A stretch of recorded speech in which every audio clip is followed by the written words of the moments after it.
me okay? We've had a bit of a overflow of numbers tonight. So we've got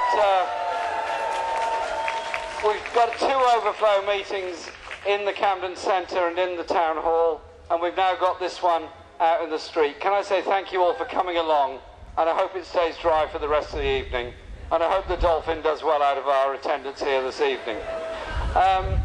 This is a campaign at one level about the Labour Party leadership, but at another level it's about a lot of other things. We entered this campaign, and I hope we keep the wires on the microphone. Yes, we're succeeding there. And I want to say, first of all, big thank you to the FBU for giving us this facility this evening, for the work that all firefighters do all the time in keeping us all safe, and for the best slogan ever: we rescue people, not banks. Thank you, FBU, for what you do. This campaign is about the leadership of the Labour Party, but it's also about an alternative. When we lost the election in May, all of us were pretty devastated by that defeat, obviously. We were devastated of what the possibilities were for the future, and there was some good stuff in that Labour manifesto. But I believe the fundamental problem was that the banking crisis of 2008-9 was not caused by firefighters, street cleaners, nurses, teachers, or anybody else in our valuable public services. It was caused by deregulation, it was caused by speculation, it was caused by sheer levels of greed. And whilst taking the banks into public ownership was absolutely the right thing to do, the problem was they weren't kept in public ownership. The banks weren't forced to work for the rest of us and the rest of the economy. They were allowed to carry on their own sweet way.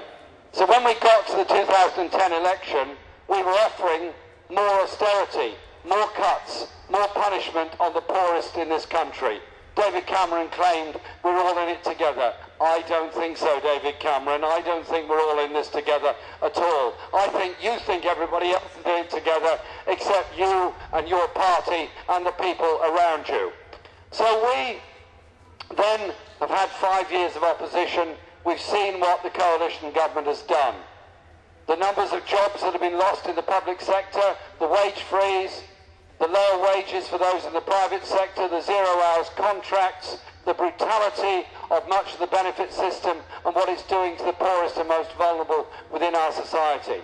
So when we came to the 2015 election, surely we should have been able to offer something other than austerity and saying that we believe the function of government is to deal with the poorest in our society and ensure that poverty is eliminated and promote an economy that is expanding with jobs, opportunities and work for all, and not a further process of austerity. And so we entered this leadership contest in order there could be that debate and that alternative, and the response has been truly amazing. The thousands of people that have come out to take part in this discussion, saying things about the kind of society they want to live in. If I asked you all to raise your hands if you supported healthcare as a human right, free at the point of use, every hand would go up. Yes, every single hand was going up, even though 1, 3 rows in from the back was slightly slow in raising their hand. It's okay.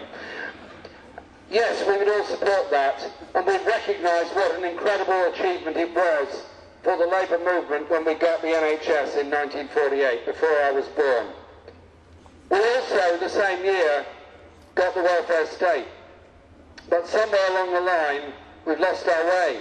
Somewhere along the line, we join in Benefit Street, we join in abuse of people who are justly, legally and correctly claiming that to which they're entitled. Somewhere along the line, we've allowed the cheapness of the media to take over and abuse people on disability benefit, abuse people who've been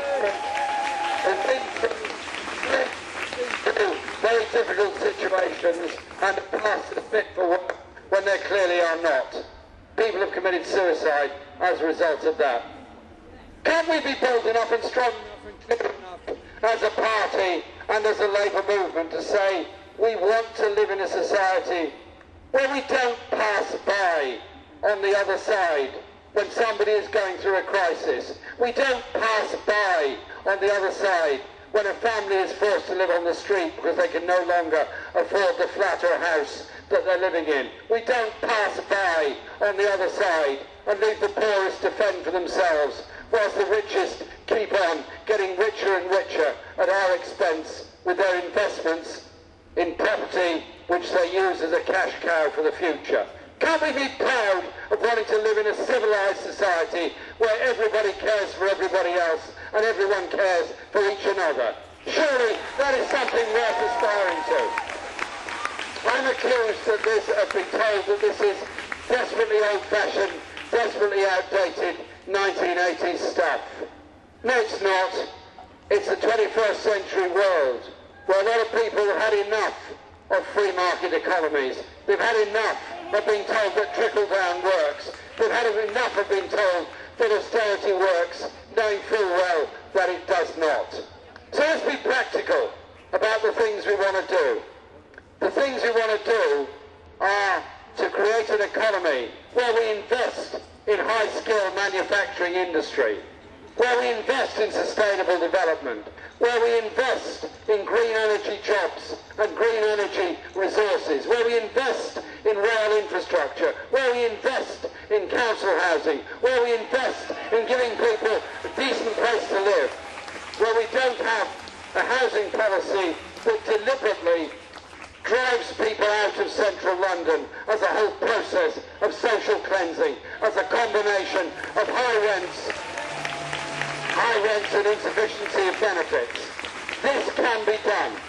Our students leaving university with massive debts, 50,000, 60,000, 70,000 worth of debts. What kind of reward or start in life is that for young people who've studied hard, worked hard, and achieved a great deal at university? We've worked out that it was possible actually to fund university education. My generation had free university education. I personally didn't take it up. I'm not claiming any hardship. That was my choice. But I had that opportunity. It's not mine to take away from the next or subsequent generations. And so, by increasing corporation tax by 0.5%, we could achieve free university education for all. A price worth paying, I believe. I conclude with this thought because I've had the magic 1 minute sign, so I've got to go somewhere else. So I say that this campaign at one level is about a position in the Labour Party. I've been in the Labour Party all my life.